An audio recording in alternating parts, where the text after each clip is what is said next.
In this video, we're going to introduce Koine Greek personal pronouns. We'll first start with a grammatical overview of pronouns generally speaking, both in English and in Greek. We'll get a little bit of practice identifying pronouns before showing the forms of the first, second, and third person personal pronouns, and also introducing two special uses of one particular Greek personal pronoun, namely the third person personal pronoun, autos. So let's go ahead and jump on in with respect to pronoun basics. So a pronoun is a word that is going to stand in place of another word, and in some instances stand in addition to another word that it is modifying. Because pronouns usually are referring back to a word that has previously been used in the context, pronouns have what are called antecedents. That is what has come before. The antecedent of a pronoun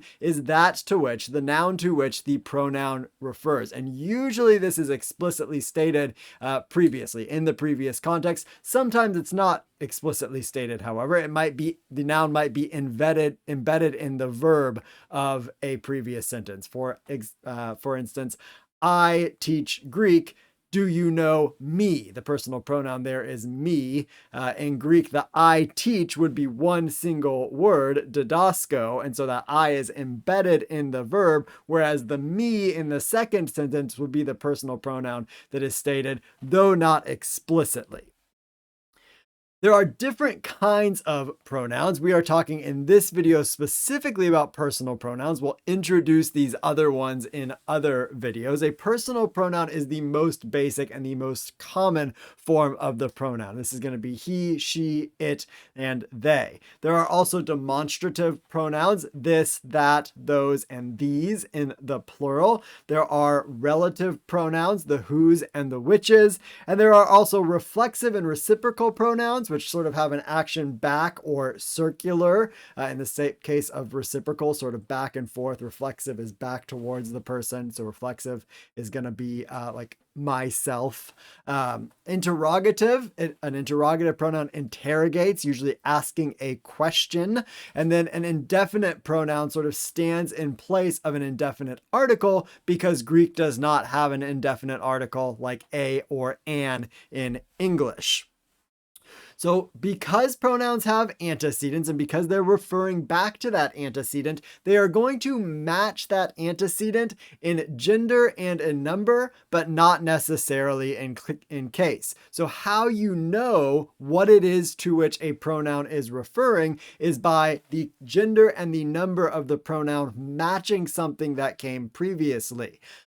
They will not match in case because the pronoun's function in the sentence determines its case. So whereas in the first sentence, you might have something, the noun being the subject of the sentence, you might have in the next sentence, the pronoun being the object of the sentence. And in that case, it would be in a different case, in the accusative case for the object and the nominative case for the subject. So Dr. Elder teaches Greek. Dr. Elder would be in the nominative in Greek because it is the subject of that sentence. If the sentence were followed by, do you know him? Him would be the personal pronoun, and because it is the object of the verb him, in Greek it would be in the accusative case. Though the gender and the number of Dr. Elder and him are going to match one another, the case of the two do not necessarily match one another because the him is in the accusative because of its grammatical function in the sentence, because Greek is, of course, a highly inflected language. Nailed it. And lastly here, one very, very common use of the personal pronoun is to show possession in Greek. So the most common way that Greek is going to show that something is possessed is by sticking a genitive personal pronoun after it rather than using a separate possessive adjective. So when you see a genitive personal pronoun, your first thought should be possession. Something like my, your, his, hers, theirs. So what I want you to do is, given our brief grammatical lesson on what pronouns are, and particularly starting with personal pronouns here, the he, the she, the it's, the theys, I want you to identify quickly the personal pronoun in these two sentences. Dr. Elder is teaching Greek to the students. They are brilliant. Right, nailed it. They is the personal pronoun. High five on three. 1, 2, 3, boom. There we have it, they. And the next thing I want you to do is tell me what case Greek would be in that first sentence. Right, again, the accusative case as the object, boom. And another question here, what case would they be in? The pronoun, what would it be in Greek?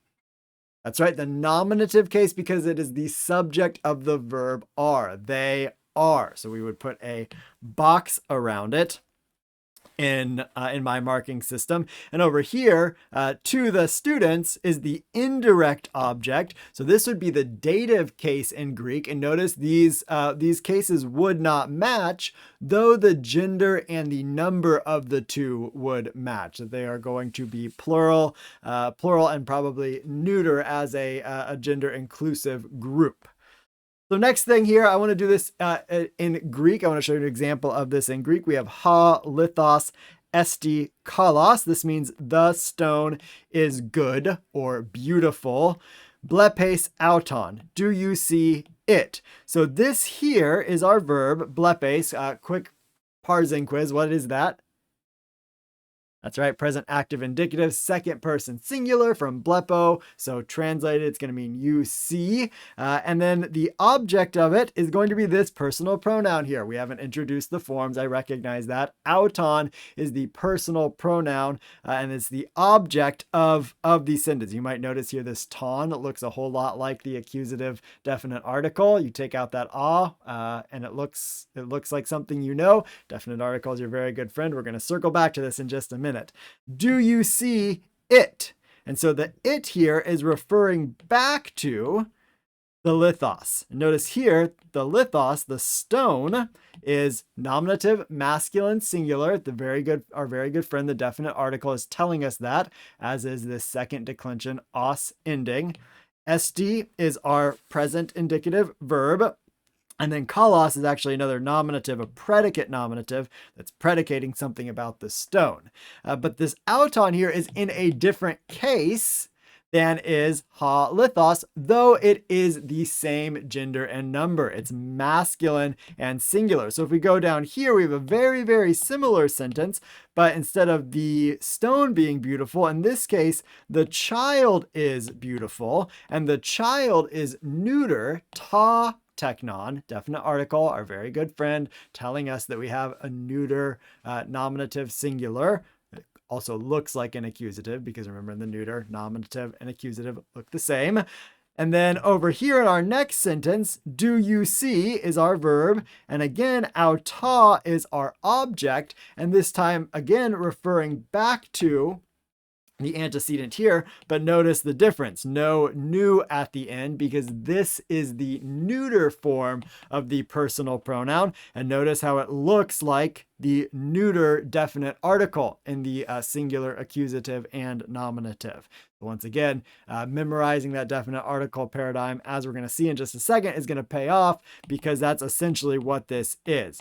But the point I want to make here is that the gender of these two is different because they match the gender of their antecedent. And notice how their case is different from their antecedent because their case is determined by their function in the sentence. In both cases, their function in the sentence, grammatically speaking, is the direct object, so they're going to be in the accusative. So these are the forms of the first and the second person personal pronouns. I just put them up here. I'm going to show you sort of a couple tips and tricks with respect to them. I've done it a little bit differently. We're going from top to bottom here. We have ego, emu, or mu. Sometimes you will see the epsilon at the beginning. Sometimes you will not. And forgive me, I see a very small error here. This should be a smooth breathing mark, not an accent. And the very, very slight difference is if the epsilon is present, it's a little bit more emphatic. And then same thing over here. If the accent is present for the Su's in the second person, it's slightly more emphatic than if they are not there, but only a very, very small shade of nuance. So we have emu, mu, amoy, moi, eme, me, and then hemes, hemon, hemen, hemos. Notice over here, everything's going to look pretty similar. The ego and the su are different, but the su looks like moo, moo. We've got some rhyming going on here. Soy, looks like amoy, moy. Say, looks like a may. And then humes rhymes with heymace. Humon rhymes with haymon. Human rhymes with heymen. Humas rhymes with haymas. So you can probably already see that you're going to be thinking, or you're often going to confuse the two of these because they look so similar, just a different beginning letter. And I'll give you a tip on that right here. So the way that I think about this is that with respect to the singular, the sigma is the S for second person, whereas the mu that's here is the M. The mu equals the M of the me of first person. And then down here in the plurals, the hoopsilon, like a you in English, is the second person, like you second person or y'all second person. So you can sort of memorize these endings and know that the beginnings are different. And this is sort of my little cheat sheet, my little rule for distinguishing between the first and the second person forms here. Again, the S of the sigma is second person. The mu of the first person is me. And then the hoopsilon is you of the second person for the plural. And so you notice I put up there the first and the second person. The most expansive paradigm for the third person is going to be for the third person. And it's going to be utas, aute, auto, and then, declining downwards in each one. But notice how each, of course, begins with out. So when you see this out, alpha, hoopsilon, tau, your mind should go to the third person. And then notice how these endings are going to look very, very similar to endings that you have already learned with respect to our second declension and our third declension. So our good friends Swain Ionesus and Asina Ionesas are going to help us out once again. So these are our adjective paradigms that we've seen previously, for which our friends have helped us out. They help us out with adjectives and with nouns. And so when we put these onto the third person personal pronouns, we see that we have the same thing going on. We have Swain minus the epsilon of the vocative here. Ion esus, and then up here a little bit different. The a is gone from asina, but we still have sin, ion esas. So these two mnemonics can continue to be helpful for the third person of the personal pronoun. And the other thing that you might notice here is that the forms are also similar to the definite article, as I mentioned earlier. So if we sort of put the definite article paradigm up here with the third person personal pronoun, notice that the to and the to, the toe and the toe, the ton and the ton are similar. Even the hoy and the toy, tone, tois, tus, and then the same thing for the feminine, and then over to the neuter as well. The auta of the nominative and the accusative third person personal pronoun in the neuter is going to be the same as this ta up here, just with that ow put at the beginning of it. Same thing with the auta and the auta here in the plural. So once again, I've told you, and I'll continue telling you, the definite article is your very, very good friend. So keep working on that definite article paradigm. It's one that's going to continue to help us as the semester progresses. I promise you, it is well worth reviewing and keeping in your back pocket. So those are our forms of the personal pronouns. Let's talk about the uses of the personal pronoun, how they get used in sentences. So the most basic use is a personal pronoun standing in the place of a noun to avoid monotony. So rather than saying Dr. Elder teaches Greek, Dr. Elder does it okay. Dr. Elder teaches Greek, he does it okay. The he there makes it so that we are not repeating Dr. Elder every single time we are using him as the in a sentence, whatever his grammatical function might be. So avoiding the monotony of using the same noun over and over and over again. So that's sort of the substantive use and the main use of the personal pronoun. And once again, it's going to personal pronoun is going to match in gender and in number the noun that it is going with, but again, not necessarily in case, because the case is determined by what? That's right, its grammatical function in the sentence. We have a high five from now. Let's high five. 1, 2, 3. Good answer. Boom. All right. So what I want you to do is identify what the pronoun is in each of the following two examples, what case they're in, and what their antecedent are. So I'm going to put up our examples here one at a time, and I'll go ahead and read them. And I've given you the translation as well. We have blepo, ton anthropon, kai gnosko, auton. So the pronoun in in this example is going to be what? That's right, auton right here. The case is the accusative case. That ton ending looks like our accusative singular definite article. And this is going to be him.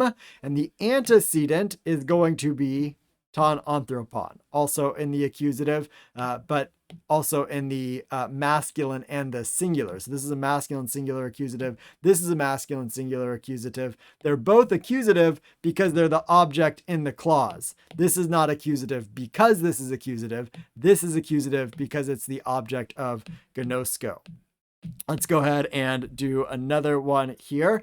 Blepo ton anthropon, kai lego auto. So I see the man and I speak to him. Once again, our personal pronoun is going to be auto right here, but notice it's in a different case. So here it's in the dative, that to with the Yoda subscript, our baby Yoda, is telling us that we have the dative singular. And so the antecedent of auto is going to be this masculine singular, but the case is different here because it's the direct object. So I see the man and I speak, sort of presumed words as the direct object, and then auto to him as the indirect object there. So that's one, and the main use of the personal pronoun is as a substantive to replace a noun, to stand in place of a noun that came before. Another use of the personal pronoun is the emphatic use, where the pronoun is emphasizing the usually the subject of a verb, and this is when the pronoun is technically speaking redundant. That is to say, we don't need it because Greek is a highly inflected language. It can indicate who is the subject. It can indicate the person and number in the verb itself. So when you have an extra personal pronoun giving the first person singular, it's redundant. It's sort of an extra added bonus subject that emphasizes the person doing the action of the verb. So our example of this here, we have ego blepo ton kurion. We could have this sentence simply be blepo ton kurion, which would be translated, that's right, I see the Lord, subject, object. But the ego here is added. We get it sort of as extra. This is the first person singular. So another extra I, sort of emphasizing the fact that I see the Lord. It gives it maybe something like that, italics or something like that. And then the next clause here, alla su pistues auto. So two personal pronouns here. One is the in him or in the Lord, if we wanted to sort of repeat the Lord and not use gendered language, as the, technically speaking, probably the dative direct object of the verb. Pistuo usually takes a dative direct object rather than accusative direct object. This is a case where the normal sort of grammatical rules are shifted a little bit. Some verbs don't, they take other cases for their object rather than the accusative. But then our other one here is going to be this su, which is the subject of the verb pistues, the second person singular subject, but we already get the second person singular in the pistues. So it's redundant, it's repeated, putting a little bit more emphasis on the you. And then so it's, but you believe in the Lord. And then lastly, and I told you that this was the most common way that Greek will show possession is by using a personal pronoun. The genitive personal pronoun will be the most common way that Greek is going to show possession. And so these are with the English words my, your, his, her, its, ours, y'all's, and theirs. So when you see a genitive personal pronoun, you should first think possession. And lastly, there are some special uses, particularly of the forms of autos. And I mentioned these as special uses. You will see them show up, but this is not where your mind should first go when you see autos. You should first think of autos as a personal pronoun, sort of functioning as a substantive, or if in the genitive, showing possession. These are two special uses that do show up, but they're slightly less common, so they should not be your first thought. So the adjectival special use of autos is when autos is in any case accompanying a noun in that same case in attributive position with the article preceding the form of autos. So ha, autos, artos, we have the definite article preceding autos, so it's in attributive position as to adjectives, remembering back to attributive and predicate position with respect to adjectives. Because the article is directly before it, it's in the attributive position, and so this is going to mean the same bread.